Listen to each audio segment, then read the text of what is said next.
Surviving infidelity. Updated, my mom cheated on my dad, and she blames me. Hi. I'm a daughter of a mother who cheated on my father. My mother isn't exactly a pro in the social media department. Especially when it comes to passwords, remembering them, changing them, etc., etc. I've always done this because she asks me to, not because I wanted to, because she asks me to. This storm started with me having a political debate on Facebook with another individual, and leading to me being blocked. It was stupid really. And then it clicked in me. I'll just log on to mom's Facebook, not to continue an argument, just to get a better sense of who the other person was on the other side of the screen I had been arguing with. So I did so not to be nosy in her business. But then this gut-wrenching feeling hit me. A sickening feeling. Check her messenger, this feeling told me. So, I checked her messenger, and there it was. An explicit message to a man that was not my father. My heart immediately broke into a million pieces. Fast forward to present time, this happened Monday, she blames me for exposing her. You see, I knew when I met my mother face to face that Monday that she was not sorry, she was sorry she had been caught. She put up a front like she was, she certainly tried. I told her I would not be the one to tell him. That she would be the one. And she did. I guess this only angered her more that I was not condoning her situation. She messaged me later that day and asked me for her passwords, and I reluctantly gave them to her. But everyone knows when you change your Facebook password, you click that little box, log me out of all other devices, and my mother didn't know this. Hence the reason I always helped her. So, I still had access to her account. I didn't tell her because I wanted to see my mother for who she was in this situation. I wasn't blind, and I was going to follow that gut feeling that told me that she was not sorry. Since then, she has continued to message her lover, saying that my grandmother told her, I should have smacked the piss out of Eve. She caused this. Eve wouldn't shut up until I told him. Eve has destroyed me, she has caused a mess. If Eve hadn't been nosy, I wouldn't be in this position. Newsflash, you wouldn't be in this position had you not cheated. Don't cheat unless you want to get caught. I hope her lover is worth losing her only daughter, and husband of over 20 years. Now for the top advice before the update. This is not your fault. You hit it right on the head. She's not sorry, she is only remorseful that she was caught. If your dad blames you too, then that would be a tragedy, because all you did was expose a cheater. Cheaters are narcissists that only think of themselves and how things affect them. I'd hate to think that your dad would buy into her BS, but you never know, and you should prepare yourself in that eventuality. You can point him to this forum if necessary. You actually have the upper hand, because you can actually ask if the affair partner's wife knows. You actually hold the power over two families. When they come back at you, it's going to hurt and sting, but the proper reply is that you, yourself did not cheat, she did. Big hugs. No, he's not angry.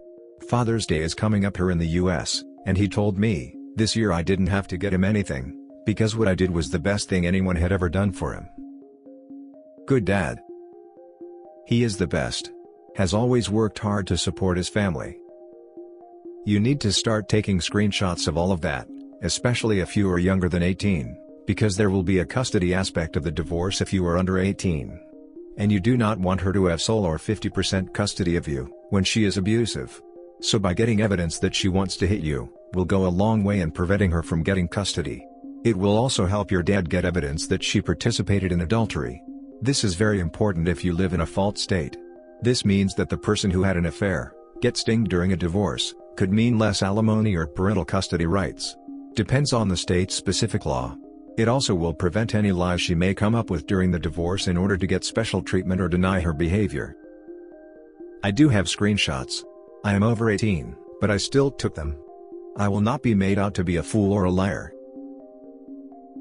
Update. Update on the situation with my grandmother. My mother is currently staying with my grandmother to give my father space. I called her to confront her, that I knew that she had messaged her lover the night it came out, and that I knew all the things she was saying about me.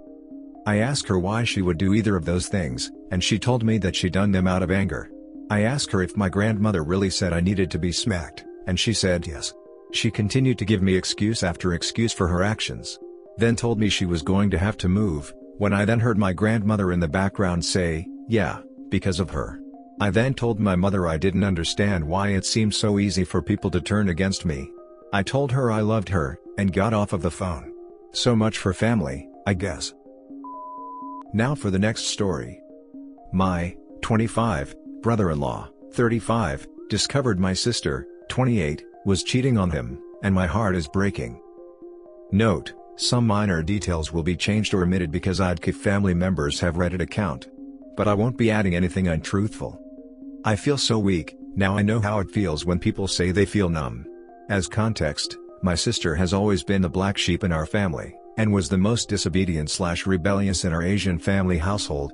Stayed out too late, fought with teachers, has history of lying/gaslighting. But since she had my beautiful niece and married my brother-in-law, she straightened her life and mellowed down her temper. My brother-in-law is the best you could ever wish for. He was gentle but not a pushover. He was always respectful and treated my parents very well. They lived a floor above where our family apartment is. I learned today that the reason for their fallout a week ago was my sister's infidelity. I listened when my older sister explained it to me, and comforted my brother-in-law, but I broke down crying when I went inside the toilet. My father cheated too when I was around 3 years old, had an estranged half-brother. But my mother was too dependent emotionally and financially to my father, and they reconciled. This had a huge effect on my mental health since I learned of this fact when I was in high school. I am civil and thankful for his sacrifices, but a part of me always hated my father because of this. Never did I imagine that someone I love would do this again, and I didn't know that it would cause me so much pain. My brother-in-law was approached by the affair partner's wife and showed pics and other evidences of the infidelity. She collated everything and was planning to file an administrative case against my sister, so she will lose her job. My sister hasn't gone home in days. When my brother-in-law suddenly traveled 2 hours to go to his parents, we knew they fought. My sister said she caught him cheating, and told us to cut contact. She knew how our family viewed infidelity, and so we blocked my brother-in-law. But I knew my sister, so I told my parents that we need to hear brother-in-law's side of the story. And lo and behold, he showed us months worth of pics and videos, kissing another guy. I can't even look at my parents' face without getting teary-eyed, because they just look crushed and so sorry. I don't know why I posted this, if I'm asking for advice or... I don't know. I was always a lurker in this sub because of my trust issues. It was both comforting and alarming, that a lot of people go through what I'm going through. I just don't know what to do. For me, my first priority is my toddler niece. We don't know what my sister is thinking, and she denies everything. She doesn't know about the evidences. We are afraid she will get my niece and just disappear. Just had dinner full of tears with our brother-in-law and I'm sick to my stomach. Now for the top advice before the update. Support the bill. Remind the sister of how traumatic your father's infidelity was, and why is she acting the same. Then minimize contact with the sister and encourage the bill to move on and seek a more trusting relationship, but ask to stay in his life with your niece. The first thing I did when I saw my brother-in-law, I hugged him and apologized. He was so close to our family, and he was the first brother we had. We're 4 girls in the family. I will never forget his heartbroken and worn-out face. My sister is just a wall, even to us. We were all close, but this always happened when she messes up. Trouble, nasty confrontation, reconciliation, peace, and another trouble. Through it all, we forgave her and had a strong sister's bond. However, her pride is too strong and I don't have the strength to fight with her anymore. My other sisters and I are all angry at her, but my mind and body are just tired. We don't even know where she is. My parents and sisters are still trying to contact her now.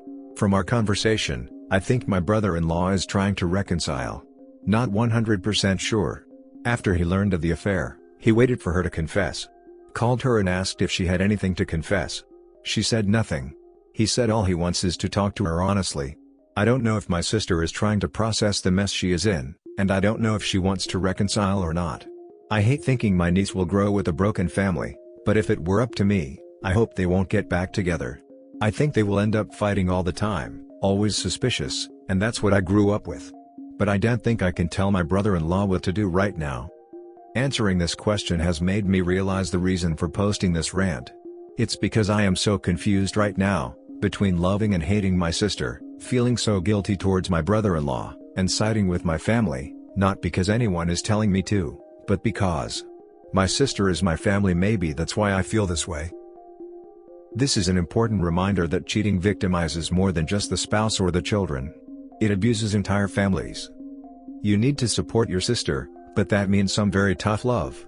Supporting her means calling her out when she tries gaslighting, blame shifting, and anything else short of full accountability for what she's done, and how it has impacted those she loves. Tell her you love her and that's why you're not participating in her nonsense about it. Your first sentence was the first trigger to my tears, because my brother-in-law also said this to me when we were talking about the affair partner's wife, his parents, my parents, and just the huge number of people affected by my sister's infidelity. I know the hate and anger I'm feeling will subside, just like it did the previous times, and I will continue to love my sister. I never held back saying mean things to her if they were true, and emphasized on how the consequences also include hurting us, our parents, her family. I am dreading the confrontation and am scared about the end result, but it is inevitable that in the end, no matter how many profanities I throw out, I can't ever hurt her or leave her. My only advice would be don't turn your back on him. My brother's wife cheated, and eventually he was able to get over the heartbreak, but what he couldn't get over was losing her family. He was very close to her family, especially her mom, and they just forgot he existed after his wife left him. You don't have to be his best friend, but let him know he isn't worthless and didn't deserve this. Thank you for bringing this up. When my fiancé was outed as being a cheater, only my soon-to-be mother-in-law reached out, but eventually stopped, because she couldn't deal with knowing what her son had done. It killed me more, because not only did I lose 4 years of my life, but I was abandoned by people who I loved and now miss. It hurts to be ignored by people who you saw as family when you're the victim. Now for the first update. After reading the comments, I would like to clarify some things. No, I do not have romantic feelings for my brother-in-law. My father is a disciplinarian and the only guy in the family. We are 4 girls, so when we got a gentle and caring brother, he became a welcome male figure in our lives. He taught me how to drive, never hesitated to leave work when my sister called him for guy help. He has bonded with some of my boyfriends, and intimidated the creeps. It was refreshing, this kind of dynamic. We felt comfortable because he wasn't dad and we could trust him easily because he wasn't a temporary fling. He showed us that he was family. He never told us he loved/cared for us, but he showed us. And so did we. I am the official babysitter, because whatever I had going, I can cancel if it means I get to take care of my niece. We bonded a lot through the years and she means the world to me. My parents and sisters feel the same way. My niece grew up in an extended family setup, and so it is almost impossible to keep a problem to yourself. Everyone would try to offer help and you just have to ask for help or convey that you can solve it yourself. My sisters and I also grew up with a tight-knit bond. We had room to ourselves, but always ended up hanging out in one room, because we always loved doing things together until college, and then now where we all have work. But I never thought we weren't close anymore even we all became adults and started seeing each other less, and that's how it's almost an automatic reaction to run to anyone who is having a hard time. I posted this last night, when I was deeply emotional, and the shock of what happened was still very raw. Being so overwhelmed was a reaction to thinking that I had lost a really important part of my life. Because I know it's never going to be the same again. I knew that infidelity has permanent cracks that no magic glue can fix. I was so afraid of this happening again. After the fallout of discovering my father's infidelity years ago, I thought peace to our family has finally come, and only had happiness for the future. My niece was a welcome surprise and brought overflowing positive vibes. My oldest sister and her longtime boyfriend is planning to get married. My second oldest sister's dream job is within her reach after years of hard work. I am finally working at a job I enjoy and with people I like. My sister and brother-in-law told us they were trying for a second kid, and we were nothing but supportive. Then everything breaks down. I was probably extra hysterical on my post because in real life, I had to hold it up for my devastated old parents, defeated brother-in-law, and innocent niece. Yes, my family is the source of my happiness. I don't think this is being selfless or being a good person. For me, that's how it's normally supposed to be. This was how I grew up. I will drop everything I have going on, if it means I can be with the person I love. Not because I am too involved, or too nosy. It's because I honestly want to be there for them, and one of the feelings I hate the most in this world is the feeling of regret. I'd rather give my everything now rather than think of what ifs tomorrow. Second update, what happened next, won't give extensive details, it was too messy. 1. Sister and brother-in-law talked. Denials and no confession. Sister was breaking down and I have never seen her this crazy. She's like a different person. What broke me was seeing my mom and dad ugly cry. 2. In my opinion, there will be no reconciliation. 3. For the meantime, My niece will be taken care of by my parents as agreed by everyone. Because of COVID, I get lots of opportunity to work from home, and so I will take advantage of this. I want to personally take care of my niece too as much as I can. 4. Divorce is not the first option right now. It will be very difficult from where we are from. From the conversation, separation is the band-aid solution, while everyone tries to figure out the situation. 2 days is a very short time to plan for the future. 5. Told my parents and sisters they can decide for themselves, but I will not be cutting off brother-in-law and I will not let my sister be alone with my niece. I will help her with logical requests when she asks me to. Right now, I want to distance myself from her, but will definitely help if she wants me to. 6. This is a very heartbreaking, confusing, and weird time for all of us. Pre-COVID, all weekends were family activities, and we were quite the large, noisy but happy crowd. Like Christmas every week. When COVID happened, we always had fun with video chats and our group chats was a happy and funny mess. It's so weird to go from that to this. Getting this off my chest when I can't in real life is refreshing and has helped me in a way I didn't know was possible. Whether great or ridiculous, I appreciate everyone's comments/advice. Thank you for taking the time to listen to a stranger's worst nightmare. I read your comments around 30 minutes ago and I cried again. It was a good one though. Just like someone said, felt nice to let it out. Don't have many close friends and because of COVID, I have barely hung out with my best friend. We chat often, but I just can't seem to share this heartbreak to anybody, not even my family. They probably don't know how this whole situation is affecting me, and I don't want them to know. I can't put into words how liberating it felt to share this story here, and reading the comments is just a whole other level of high I haven't felt before. That somebody out there can give insights and hit the bullseye. Thank you, for everyone who reached out and gave virtual hugs. The comments are just full of eye-openers. The situation sucks, there are things that I can do and not do. I did not want or cause this situation but it's happening anyway. And that's okay. This was an eye-opening observation. I was affected so much because my nightmares are coming true and the people I love are hurt. There are great advice such as separating myself from the situation, and not wallowing in too much guilt and I like that. The idea is too good to be true but baby steps. I want to try working on that. I don't know if I will continue to update what happens, but I sure will read and reply to the comments. Some are not the type of advice/comfort/reply I was expecting, but nevertheless appreciate them. And that's it for this video guys. If you have thoughts to share, leave a comment below. Don't forget to hit like and subscribe if you like this content. I'll catch you in the next one. Good day everyone.